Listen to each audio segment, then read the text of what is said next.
The Miami Dolphins entered this offseason with improving the offensive line as one of the team's top priorities, and wouldn't you know they exited the 2023 NFL Draft just about where they started.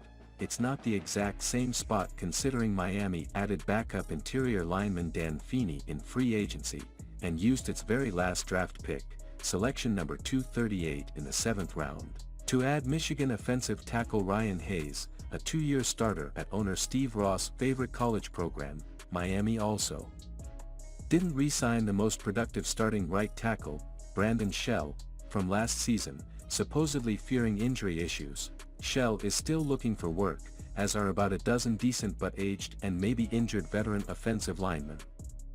But the fact South Florida's NFL franchise, the one with a fragile starting quarterback, Tua Tagovailoa, has gone through free agency and now the NFL draft without clearly, and properly, addressing one of the team's major areas of concern has to be concerning.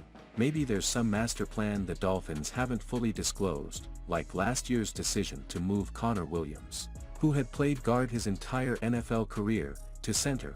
That worked out pretty well for the Dolphins. Examining the possible additions, maybe Miami is banking on Robert Jones blossoming into an NFL starter in year 3, or watched Kendall Lamb or Jaron Christian, 2 journeymen who were re-signed this offseason, destroy the first-team defense during last year's practices.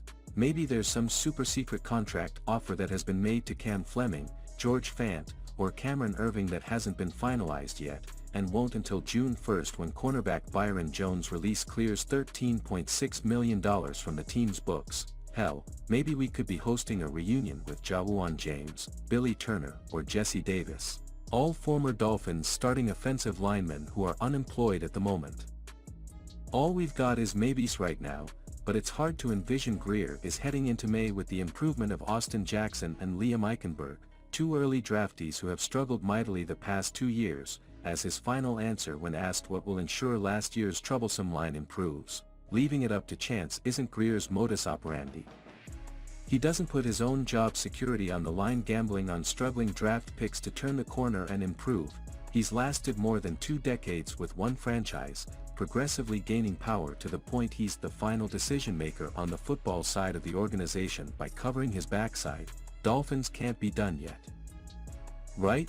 But this offseason's handling of the offensive line leaves Grier's cheeks exposed, and that's a dangerous place for him to be, especially with a fragile quarterback who could miss months at a time because of a physical hit that might rattle his brain.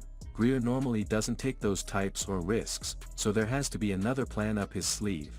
After all, he began his journey as this franchise's final decision maker in 2019 with a pledge to fortify the trenches, and has yet to deliver on it offensively. Nothing is off the table, McDaniel said Saturday night, minutes after Miami made its final draft pick. We're really happy with the offseason we've had, the players that we were able to keep on this roster, the new ones that we added in the draft, and that we're going to in free agency. There will always be stuff that we'll investigate because that's our job.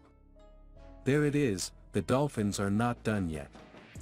They can't be because this offensive line isn't good enough to make these Dolphins a Super Bowl contender.